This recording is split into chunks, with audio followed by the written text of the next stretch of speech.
11월이 벌써 다가왔죠. 추수 때가 되고 이렇게 차를 나가고 이렇게 외곽에 이렇게 나가 보면은 벌써 벼들 다 베고 둥근 게 막 두루마리 같은 것들이 이렇게 논에 이렇게 있는 걸 보면 벌써 한 해가 다 갔구나. 11월. 이번 달 가고 다음 달 되면 벌써 연말 되고 한 살 한 살 먹어가고 되는 거죠. 가을이 되면 참 생각할 게 많아져요. 그렇죠? 정리할 거를 아직 정리가 안 돼서 그런지 모르겠지만 좀 다른 계절에 비해서 가을이라는 계절은 생각을 많이 하게 한다. 오늘 본문 말씀은 이 포로로 끌려갔던 이스라엘 사람들 중에 다시 고향 땅 예루살렘으로 돌아온 이 귀한 자들, 포로 귀한 자들의 계보를 기록하고 있어요. 오늘 이 에스라서 2장 1절서부터 쭉 말씀을 보냐, 이름도 읽기 힘든 이름들이 그냥 쫄쫄쫄 나오지 않습니까? 이게 바로 계보의 계보. 족보요, 족보. 하나님의 역사가 계속되기 위해 이 계보의 시간은 즉 생명의 시간이라는 거예요. 왜 지금 이 계보를 다시 한번 들춰냈을까요? 이 족보를 왜 다시 들춰냈을까요? 과연 시작점이 무엇인가? 이걸 찾기 위해서예요, 지금. 과연 우리의 시작은 누구신가? 우리의 시작은 누군가? 자기 조상을 알듯이 이 조상의 시작의 원류가 있었다면 그 사람은 누가 세웠는가? 그 위에 계신 하나님이 세우셨다는 그러한 하나님의 이 생명의 시작을 다시 한번 역추적을 하는 거예요. 그래서 이 계보를 이게 지금 정리를 하는 겁니다. 생명의 시작 되신 하나님은 곧 은혜의 시작이라는 것이죠. 그래서 우리 여러분의 각자 계보는 하나님의 은혜의 시작이었다라는 결론으로 도출이 되어야 된다는 거예요. 비록 포로로 끌려가 70년의 삶이었지만 하나님의 백성이라는 그 정체성인 선민 백성이라는 그 이스라엘 백성이라는 그 시작의 뿌리를 그들은 놓지 않고 있었다. 지금도 뭐 우리 이런 이씨들 보면 뭐 이씨 중에서 뭐 전주 이씨 중에 뭐 왕권 무슨 파가 있잖아요. 자기는 그러면 뭐 그러잖아요. 나는 그래도 왕족 출신이야 그러잖아요. 이씨 중에서도 저렇게 왕족도 이씨들이 있을 거 아니에요. 자부심을 느껴요. 그런 사람들 보면. 뭐 그럴 수 있어요. 그만큼 우리의 시작의 원리는 왕이었다. 세상 살면서도 이 족보의 자랑, 계보의 자랑은 그렇지 않습니까? 그럼 믿음의 사람들의 족보의 자랑, 계보의 자랑은 무엇이 되어야 되는 거예요? 우리의 시작은 아브라함. 우리의 시작은 그 너머 아담. 즉 하나님으로부터 시작됐다. 그러니까 이 계보의 연관성 결국 하나님의 은혜의 시작이었던 것을 다시 한번 모아자는 거예요. 추스려보자. 다시 한번 입어보자. 시작점을 찾는 게 계보의 계보.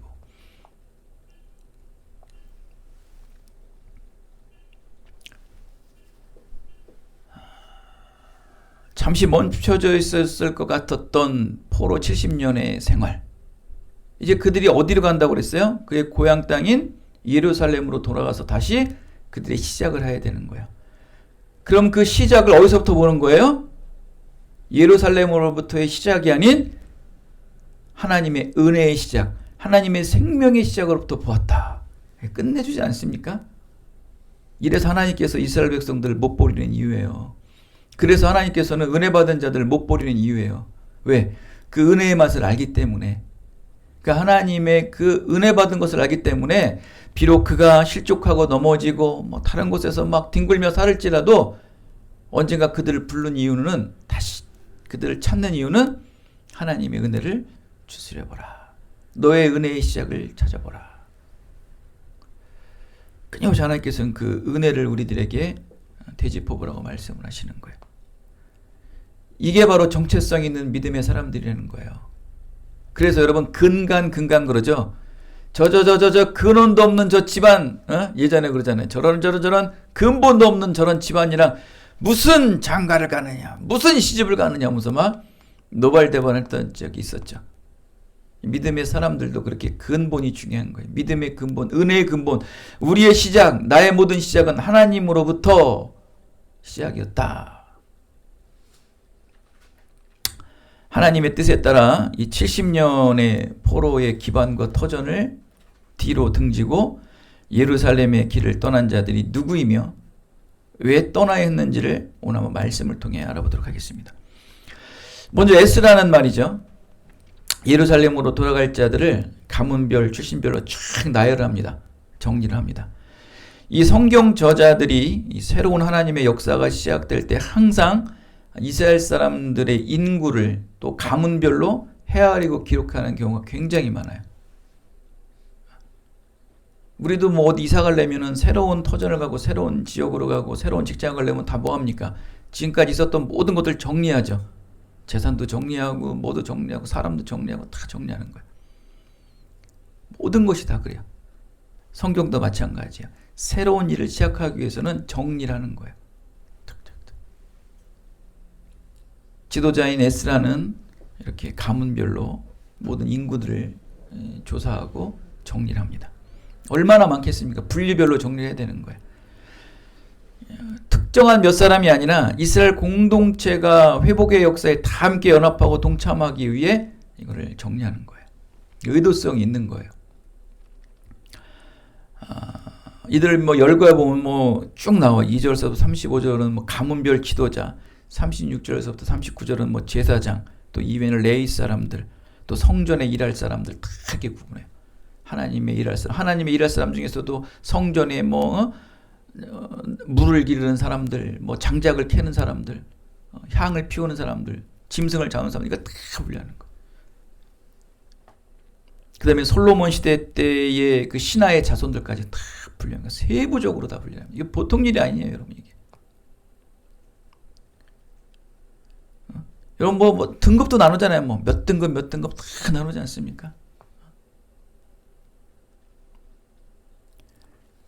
그리고 거기서 분류해서 그 분류한 사람들 중에서 12명의 지도자를 다 세워요. 탁탁탁 이 지파별로 탁 세워요. 그래서 바로 출애굽 시대 때 모세가 이 모든 사람들을 온전히 관리하기 위해서 12지파로 나누고 또 뭐 100부장, 50부장으로 다 나눴던 것처럼 하나님께서 뭐든지 지도자를 세우고서 그 밑에 사람들을 세우는 거예요. 굉장히 중요해요. 이 믿음의 사람들, 특히 우리 지금 현재의 이 기성화된 교회들을 보십시오. 항상 그 교회에 누구를 세웁니까? 목회자를 세우지 않습니까? 목회자. 항상 이 기독교는 목회자가 굉장히 중요해요. 리더가 중요해요. 그래서 목자 그러잖아요. 목자. 우리의 목자 대신 주님. 지도자를 항상 세웁니다. 이렇게. 그리고 난 다음에 세부적으로 또 이렇게 세웁니다. 성경대로 이렇게 지도자를 세웁니다. 12명의 지도자를 비롯해 나라를 다시 세울 다수의 일반 백성과 하나님과의 관계를 바르게 세워갈 이 종교 지도자, 또 그들을 돕는 자들로 모두 분류를 합니다. 근데 이들은요, 공통점이 뭐냐면은, 오늘 이렇게 이름이 다 기록된 자들, 이들의 공통점이 뭐냐면, 한 사람도 빠짐없이 하나님의 감동을 받은 자들이에요. 이 하나님의 감동을 받은 자이기 때문에 예루살렘으로 귀환할 수가 있었던 거예요.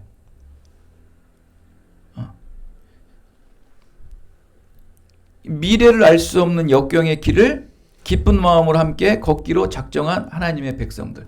여러분 생각을 해보십시오. 이들은요, 비록 포로의 삶이었지만 70년을 그곳에서 살았어요. 70년을 그곳에서 살았으면은 기반을 다졌겠죠. 그죠? 먹고 살만하고 자손도 낳고 그냥 잘 사는 사람도 있겠고 못 사는 사람도 있겠고 뭐 하는 사람도 있겠고 뭐 여러 가지로 하여간 죽으나 사나 하여간 그곳에서 기반은 닦았어요. 그냥 살만한 거예요. 그런데 그 70년의 삶의 터전을 다 뒤로 하고 예루살렘으로 가야 되는데, 여러분 알다시피 당시 예루살렘 어떤 상황이었습니까? 70년 동안 공석인 상태예요. 이방인들이 그곳을 점령하고 있었던 시대예요. 그리고 뭐 성전은 무너지고 성벽은 무너지고 이스라엘 그 자체의 도시는 완전히 폐허가 된 상태란 말이죠. 근데 거기를 다시 간다는 것은 이건 뭐 보통 쉬운 일이 아니죠. 그럼 가겠어요? 여러분 지금 여러분 뭐 극단적으로 우리가 비유를 하면 지금 수도권에서 이렇게 안정되게 살고 그래도 어느 정도 기반을 다 닦고 있는데 저기 바캉스처럼 베트남 시골로 가겠어요? 필리핀 섬으로 가려면 가겠어요? 중국에 있는 오지로 가려면 가겠어요? 잠깐 멈추게 되죠. 쉽지는 않은 상황이에요, 여러분. 여기 삶의 기반을 닦지 못했다면 지금 내가 현재 살고 있는 환경에 기반이 없었다면 언제든지 떠날 수 있겠죠. 그러나 70년이면요. 기반을 닦고도 터전을 닦고도 남을 정도예요. 그리고 거기서 오늘 말하는 사람들은 지도자들급이에요. 다. 지도자들급. 이들은 다 하나님의 일을 하는 사람들이에요. 하나님의 성전 일을 하는 사람들이에요. 지금 가장 이 에스라가 이들을 데려가는 이유가 뭡니까? 이스라엘이라는 나라를 건국하기 위해 가는 거예요? 아니면 성전을 건국하러 가는 거예요? 성전을 지러 가는 거예요. 그럼 성전을 지러 가는 사람들은요, 성전 일을 하는 사람들이에요. 근데 이 사람들을 보면요, 되게 이 종교인들은 되게 높은 위치에 있던 사람들이거든요. 그러면 여러분 보십시오. 지금 이 바벨론 지역에서도 이들은요, 이 종교인들은요, 이 성전 일을 하는 사람들, 레위인이 이 지도자들은요, 뭐라는 사람이에요? 바벨론에서도 많은 사람들의 종교적 영향을 미치는 사람들이에요. 존경받는 사람이에요. 지금 여러분 보십시오. 이슬람 교도들이 많이 왔잖아요. 우리나라에. 보이지 않게 많이 왔어요. 그래서 막 어떤 창고를 놓고서 거기서 막 자기들끼리 예배를 해요. 근데 그곳에서 누굴 세웁니까? 지도자를 세우죠. 70년이면요. 벌써 이 바벨론의 지역에 벌써 예배가 이루어졌고 모임이 이루어졌고 어느 정도 형성이 됐다는 거예요. 그곳에서 지도자 역할을 감당하던 사람들이에요. 나름대로 이들은 괜찮은 삶이었던 거예요. 이 지도자들은. 하루에 사는 사람들은 뭐 힘들 수 있겠지만 이들이 가겠냐는 거예요. 근데 이제 우리가 뭐 이 말씀을 나중에 알다시피 보면은 다 가진 않아요. 다 가진 않아요. 굉장히 소수의 사람만 가는 거예요. 이 지도자 역할하는 사람들이 소수의 사람만 간다고. 지금 이 땅의 모든 목회자들 중에 서울에서 한 100명 되는 이상의 목회하는 사람들만 선별해서 너희들 예루살렘으로 와라 할 때 그 중에서 다 가는 게 아니고 소수의 사람만 가는 거예요. 그래서 제가 말씀드리지 않습니까? 하나님의 은혜에 감동된 자들만 가는 거예요. 그런 자들이 누군지 지금 에스라는 분별하는 거예요. 너희들 그 마음은 알지만 그래도 행정적인 일은 행정적인 일 아니겠습니까? 그래서 이들의 모든 조상들을 과연 하나님으로부터 세운 자들인가? 왜? 성전 일을 할 사람들이니까. 성전을 지고 나면 거기서 세부적인 제사 업무를 맡아야 될 일이니까. 거룩하고 구별된 자를 부르기 위해서 하는 거예요. 지금 현재 우리 교회의 모습을 보십시오. 교회의 모습을 보십시오. 우리 교회도 보면은 뭐 사회적 지위, 경제적 수준의 모든 사람들이 하나님의 말씀에 감동하여 한마음 한뜻으로 모여 예배의 회복을 위해, 구원의 회복을 위해 모인 자들 아니겠습니까? 그죠? 다양한 사람들이 모여서 오직 예배의 회복, 오직 구원의 회복을 위해서 오늘날 교회에 모여 예배하는 예배자의 모습과 같은 거예요. 포로로 잡혀온 지 70년 동안, 오랜 시간 동안 그곳의 생활의 터전을 잡은 자들이 이제 정착 생활을 포기하고 새로운 개척을 위해, 새로운 삶을 위해 고향 땅으로 간다. 여러분 한번 생각을 해보십시오. 여러분도 한번 동교화를 해보십시오. 쉽진 않은 거예요. 여러분 뭐 군대 갔다 온 지 얼마 안 됐지 않습니까? 군대 갈 때 어떻습니까? 2년이라는 시간을 떠나지만 내가 그나마 20년 이상 정착됐던 집, 친숙했던, 익숙했던 모든 환경들이 뒤바뀌었을 때 떠나는 마음이 어때요? 굉장히 답답하죠. 또 웃긴 게 뭐냐면 또 2년 동안 군생활하는 게 또 정들었다고 또 제대하는 게 또 시원하지만 섭섭한 경우도 있어요. 왜 거기서도 또 좋은 게 없겠어요. 2년 동안. 사람이 그래요. 근데 70년입니다. 70년. 그리고 가서 편하지도 않아요. 새롭게 일을 해야 돼요. 처음서부터 일을 해야 되는 거예요. 비록 고향에 귀환은 기쁜 일이지만 분명 새로운 도전이 준비되어 있다. 근데 그것이 쉬운 일은 아니다. 새롭게. 이방인들도 무찔러 내야 되고 또 여러 가지 경제적 여건들도 해서 성전을 지려면 얼마나 많은 경제적 여건들이 필요합니까? 그런 것도 창출해내야 되고. 이건 무슨 마음이에요? 오직 예배를 회복하고자 하는 예배자의 마음에서 드러나야 되는 거예요. 오직 예배를 회복하고자 하는 예배자의 마음에서만 나오는 선택이었다. 예배를 사모하지 않는 자들의 선택은 불가능한 거예요. 예배자의 마음이에요. 참된 예배자의 마음은 오직 이 예배의 회복을 위해 이 고난과 역경을 알면서도 교회를 세우는 자다. 예배. 여러분이 참된 예배자라면 예배의 회복을 위해 여러분의 고난과 역경을 알면서도 교회를 세우시기 바랍니다. 교회를 세우셔야 돼요. 여러분, 이 기쁜 누리 장로교회를 교회를 세우라는 게 아니에요. 제가 말하는 이 의미는 뭐냐면, 여러분은 본인이 뭐라고 얘기하십니까? 성령의 전. 여러분 자신이 교회라고 그러죠. 아멘이십니까? 그럼 맞는 말씀이에요. 여러분이 다 성령의 전이에요. 하나님께서 성령의 전을 여러분에 심어주셨어요. 그럼 여러분 자신들이 교회라는 거예요. 이거는 교회, 그래서 우리는 이 교회에 모인 사람들 뭐라고 그래요? 연합한다고 그래요. 연합. 그러니까 교회가 연합해서 공교회가 되는 거예요. 공교회가. 그럼 여러분이 예배자라면, 여러분이 교회의 성전이라면, 여러분이 속하는 곳, 그렇죠? 여러분의 가정이 될 수 있고, 여러분이 또 다니는 버스가 될 수 있고, 지하철이 될 수 있고, 학교가 될 수 있고, 직장이 될 수 있고, 모든 곳이 다 뭐예요? 모든 곳이 다 뭐예요? 예배하는 곳이에요. 여러분이 예배해야 되는 거예요. 이 사람 이 표정이 어떻게 떡떠름해요? 예배가 죽은 곳에 예배를 살리는 자들이 예배자라고요. 예배자의 마음은요, 예배의 회복을 위해 고난과 역경을 알면서도 교회를 세우는 자라는 거예요. 여러분 가정 속에서 예배를 통해서 교회를 세우셔야 돼요. 여러분이 교회잖아요. 교회는 예배하는 곳이에요. 바로 여러분이에요. 여러분 직장에서 여러분이 예배를 회복하고 싶으십니까? 여러분이 거기서 예배하세요. 예배한다고 해서 뭐 주기도문 읽고 찬양하고 그런 것이 아닌 기도하시라고요. 예배자의 마음으로서 기도하시고 예배자의 삶을 사시라고요. 그게 고난이 역경일 수 있어요. 여러분의 예배를 막는 자들이 있어요. 여러분의 신앙의 복음을 막는 자들이 있어요. 그러나 내가 이곳에 예배하러 온 거예요. 예배하는 마음으로 사람들과 사귀시고 예배하는 마음으로 일을 하십시오. 예배하는 마음으로 공부하시라고요. 여러분, 에바브로디도는요, 빌립보 교회 에바브로디도는 사도 바울이 감옥에 갇혀 있는데요. 근데 에바브로디도 병이 들었어요.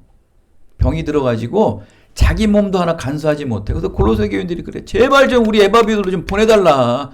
왜 사도 바울님도 힘든 거 아신데 그래도 이렇게 병들어 지쳐가고 이제 죽음이 얼마 남지 않은 이 에바브로디도를 왜 이렇게 하십니까? 이를 우리 빌립보로 보내달라. 근데 에바브로디도 뭐라고 그랬는지 아십니까?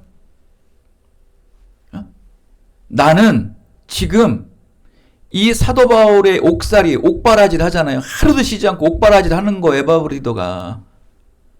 내가 이 사도 바울을 이 옥바라지하는 이유는 내가 왜 하는지 아십니까? 하면서 얘기하는 거 뭐라고 하는지 아십니까? 기쁨을 돕기 위해 합니다. 그래요. 이 돕다라는 말씀을 원어로 해석하면 뭔지 아십니까? 예배예요. 예배. 자기 몸이 죽어요. 이 죽을 병에 걸려가지고 죽음에 다가왔어요. 몇 달 살지 못하는데도 그 아픔을 가지고 하나님의 일을 하는 사도 바울이 감옥에 갇혀 있는데 옥바라지를 위해서 가는 거예요. 그것이 자기는 예배하러 간다고 그래요. 예배하러 간다고. 여러분 공부하러 가기 힘들죠? 돈 벌러 가기 힘들죠? 예배하러 가세요, 그러면. 한번 생각을 해보세요. 여러분 지금 뭐 가기밖에 힘들죠? 그 힘든 삶을 나 예배하러 간다라고 그러세요. 그럼 어떨까요? 지금 여러분 오늘 예배하러 올 때 여러분 마음이 어떻습니까? 그래도 오늘 하나님께 말씀을 받고 하나님의 거룩함과 경건함을 한번 나 오늘 합한 마음으로 받아가야지 하는 마음으로 오셨잖아요. 그 마음처럼 여러분 일터를 가시게 가정을 가실 때 뭐를 하실 때 그 예배하는 마음으로 와서 예배하시라고요. 예배할 때 욕하세요? 예배할 때 얼굴 찌푸리세요? 예배할 때 간사한 마음이 들어서 내 거는 싹 나 편한 것만 하고 남한테 다 좋은 것만 몰아치십니까? 예배할 때 그러세요? 하나님과 나와 예배하는데 그런 마음을 가지세요? 에바브로디는요 몸이 죽어고자 하는데 예배하는 마음으로 가셨대요. 저는요 그 말씀에 얼마나 은혜를 받았는지요. 저는 우리 아버님이 집안에 있을 때 뭐 아프셨을 때도 다 뭐 케어를 했지만 요양병원에 계실 때 저는 거짓말 안 하고요 하루에 늙었어요. 한 번도 쉬지 않고 가서 할 게 뭐 있겠습니까 제가. 여러분 그 가는 마음 있잖아요. 가는 마음. 그 가는 마음 얼마나 어떨 때 힘들어요. 가는 거 하루도 쉬지 않고. 왜? 예배하는 마음으로 가는 거예요. 예배하는 마음으로.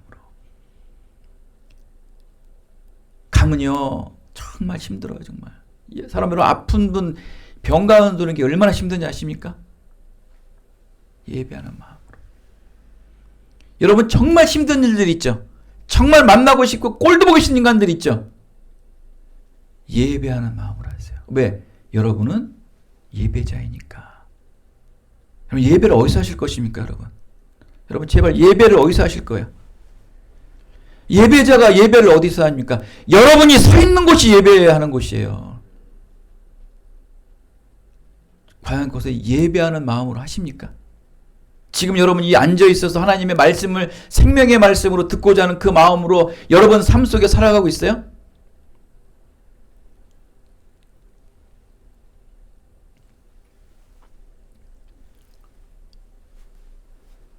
이스라엘 백성들은요 70년 동안 왜 포로 생활을 했는지 아십니까?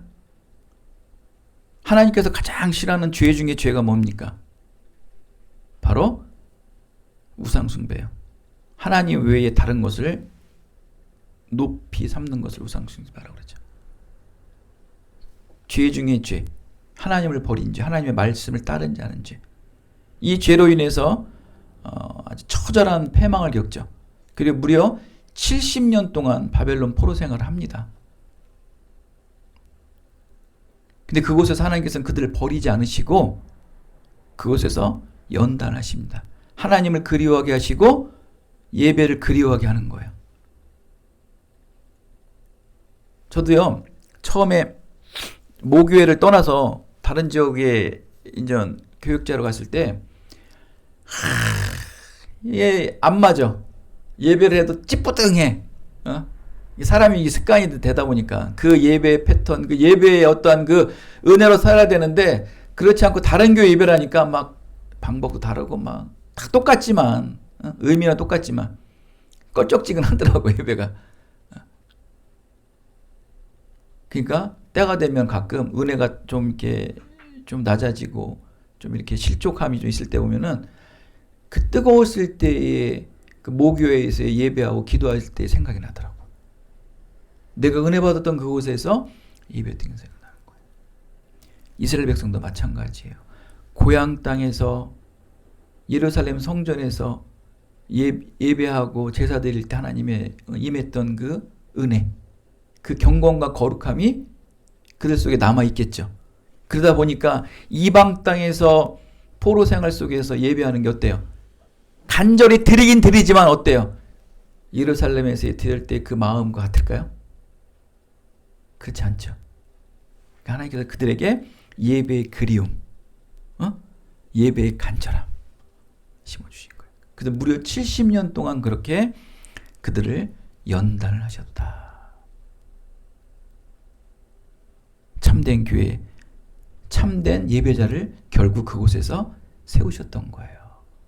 소수이지만 귀한 자는 소수이지만 그곳에서 70년 동안의 포로 생활 속에서 참된 예배자와 예배를 세우셨다. 뭡니까 그게?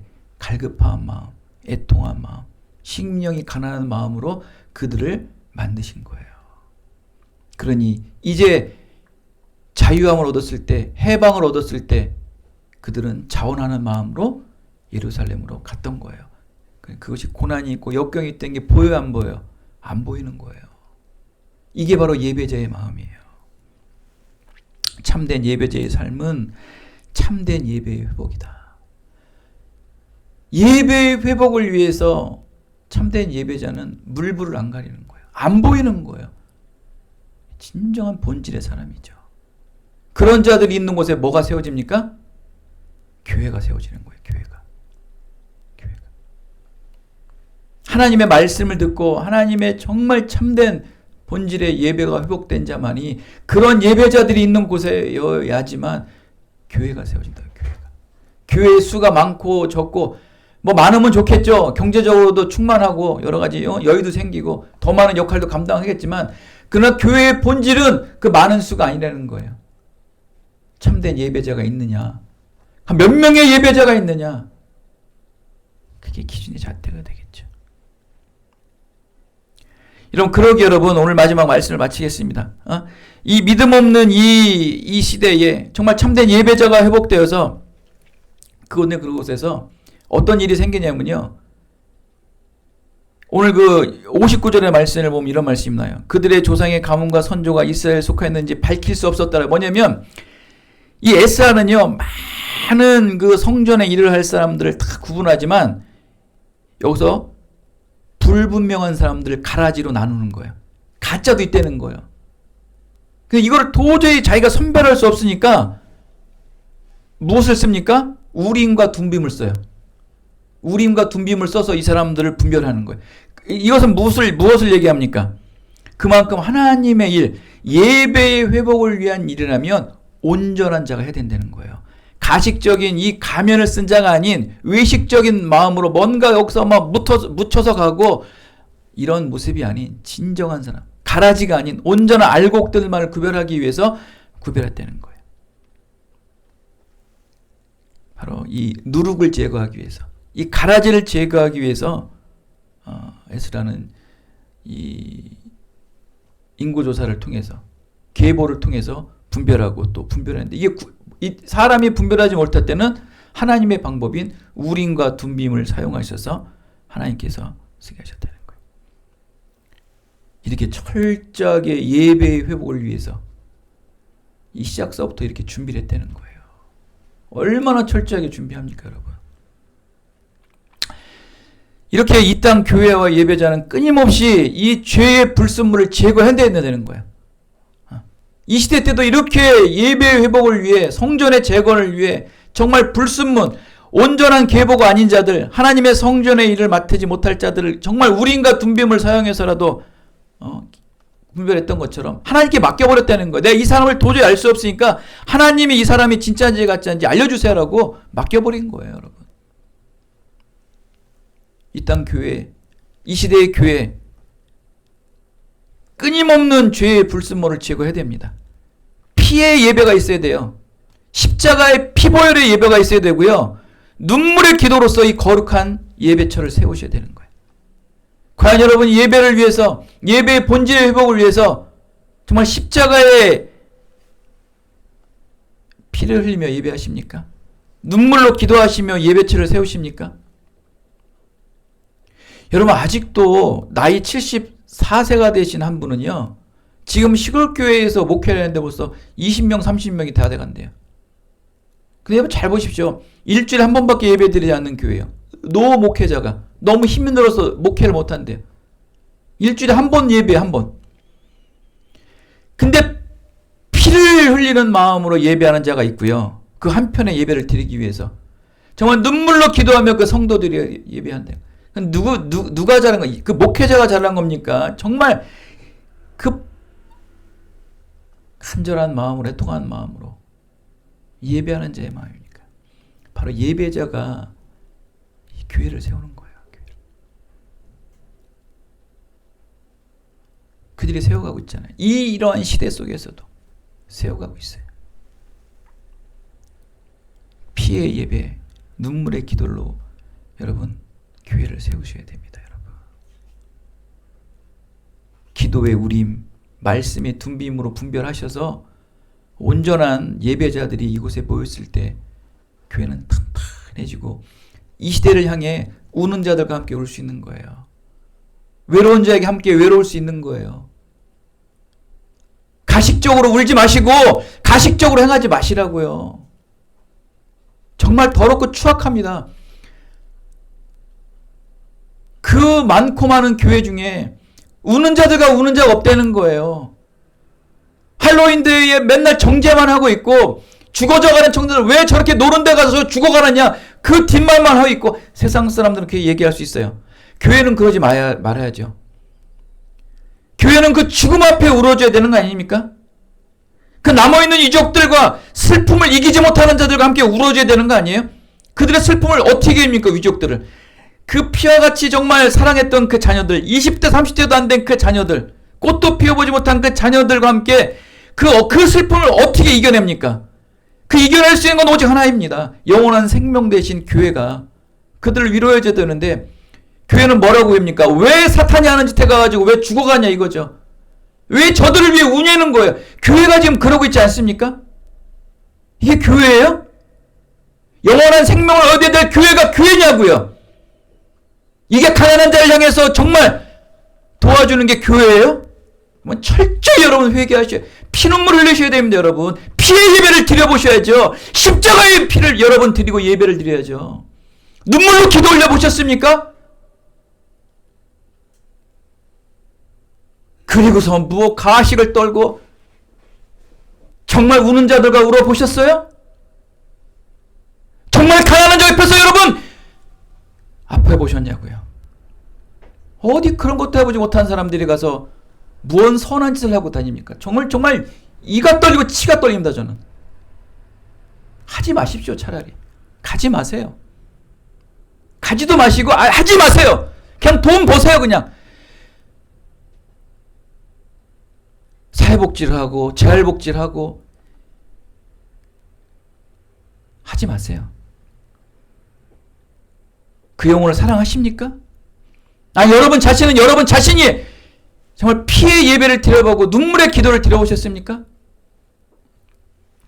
여러분 오늘 말씀 뭐라고 합니까? 그런 참된 예배자를 뭐라고 말씀합니까? 58절 59절에 보면 우리 58절 잠깐 보십시다. 뭐라고 얘기합니까? 그들을 힘 잘하는 대로 59절에 뭐라? 힘 잘하는 대로. 여러분 분량은 다 달라요. 여러분 분량은 다 다르지만 여러분 능력도 다 달라요. 한계점도 달라요. 그러나 여러분의 그 한계 힘 닿는 대로 예배했던 자들이에요. 그러니까 그들은 나중에 어떻게 합니까? 기쁜 마음으로 하나님 앞에 드리는 거예요. 여러분 이 성전을 짓고 성벽을 지으면 어마어마한 돈이 필요해요. 어마어마한 경제적 여건이 필요해요. 교회를 회복하지 않은 마음, 정말 피예배를 드리고 눈물의 기도를 드리며 이 예배를 회복하지 않은 예배자들이요, 자기의 분량에 맞게끔 힘 잘하는 대로, 힘 닿는 대로 하나님 앞에 기쁜 마음으로 드렸대요. 여러분 하나님께 대체 무엇을 드립니까? 11조하고 감사헌금하고 충성하고 건실하고 또 나 이게 다 했다고 여러분 보이십니까? 정말 저 이태원 사건으로 인해가지고 죽어져가는 그들에게 같이 울어줘 보셨습니까? 여러분 주위에 슬퍼하고 눈물 흘리는 그 가난한 자들과 함께 아파해 보셨습니까? 위쪽은 해줄 못했지라도 정말 마음으로 아파가지고 막 짠한 마음 들어보셨습니까? 하나님이 원하시는 건 그거예요. 이게 예배자의 마음이에요. 대체 이 시대는 어떻게 살려야 됩니까? 154명이 죽어서 아파하는 사람들이 많은데 정치적으로 이용을 해 먹고 있고 교회는 침묵하고 있고 이 시대에는 어떻게 어느 방향으로 가야 되는 거예요?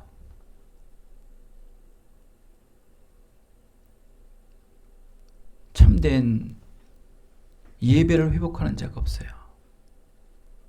한 사람의 예배자가 없는 거예요. 소돔과 고모라가 죽어져 가는데 그 소돔과 고모라에 멸망된 곳에서 의인을 찾는 자가 없는 거예요. 근데 그 의인을 누가 찾았어요? 아브라함이 찾았죠. 하나님, 10명의 의인만 있으면 이곳에 망하지 않겠죠. 그 의인을 찾고자 기도한 사람은 아브라함 한 사람이에요. 여러분 찾고 계십니까? 저 세상은 썩어서 죽어서 희망 없어 하고 그러고 있지 않으세요? 하나님 앞에 간구해 보셨습니까? 혹시라도 한 사람의 의인이 없을까요? 두 사람의 의인이라도 없을까요? 기도해 보셨어요? 하나님은 그 의인의 기도를 들으셔서 응답하시는 거예요. 이 세상은 의인은 없습니다. 그러나 이 세상에 죽어져가는 영혼을 위해서 기도하는 진정한 피예배를 드린 자, 눈물의 기도를 드리는 자를 하나님 찾고 계신 거예요. 그게 여러분이 되셔야 되고 우리 깊은 은혜 교회가 되셔야 돼요. 사랑하는 여러분, 시대를 향해 우세요. 내 현실에 돈이 없고 내 형편이 부족해서 거기서 울고 낭망하고 하는 그 미련하고 어리석은 자가 되지 마시고 시대를 향해 우세요. 저 죽어져가는 영혼들 향해 우세요. 그러니까 하나님께서는 여러분의 그 마음을 다하셔서 하나님께서 여러분에게 참된 위로와 하나님의 모든 은혜의 통로들을 열어주시게 될 것을 예수 그리스도의 이름으로 축원드리겠습니다. 하나님 감사합니다. 오늘도 시대를 보며 우는 참